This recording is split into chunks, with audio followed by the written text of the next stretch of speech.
ადამიანი ყველაფერს ეჩვევა აგერ ბანალურობად რაც იქცევა მე მის ყოველდღიურობაში, ხო? კი, ჩვენ ხავ სუნთქავთ და სუნთქავს ყველა მიჩვეული ვარ. მოვუკეტო ადამიანს სასუნთქის საშუალება, რამდენიმე წუთში მოკვდება ადამიანი.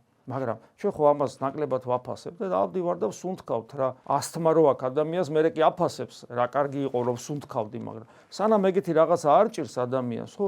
სუნთქავს და ყურადღებასაც არ აქცევს და არც მადლიერი არ არის და არაფერი, სუნთქავ რა, სუნთქავ. კარგი, სუნთქავ, მადლიერება არ აქვს, ბოლო-ბოლო ჰაერი მატერიაა და ეს გული და ფილტვების მატერიაა და რაღაც ეს პროცესი მიდის, მაგრამ ღმერთი ხო ცოცხალია, მას ხო უყვარ ხარ. ეგ ესმით, ჰაერი რო შენი შემოქმედი იყოს ჟანგბადი და შენ რომ მას უყვარდე და შენზე ზრუნავდეს და კიდე შენ არ გედარდებოდ, მისი არსებობდე და თან არ გედარდებოდეს, არ გახსოვდეს, ეს ხო უკვე ზნეობრივი დარღვევა იქნება, ეს ხო უკვე დანაშაული იქნება. და ესე გვემართება ჩვენ მივეჩვიეთ ქრისტე ჩვენი ეკლესიურობა, საეკლესიო საიდუმლოებები, წირვაზე დგომა, პატრიარქი, სასულიერო პირი, ქრისტეს მიერი ძმა და რომელთანაც მე ქრისტეს სისხლი და ხორცი მაერთიანებს, ხო?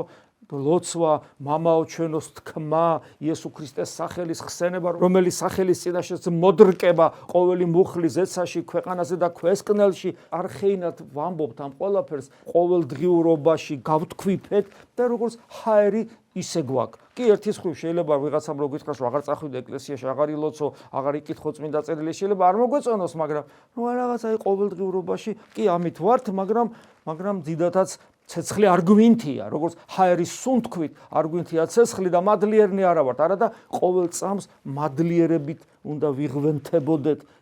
იმდენად მნიშვნელოვანია ის, რაც ჩვენ ღმერთმა მოგცა განკაცებული ღმერთის სარწმუნოების სახით.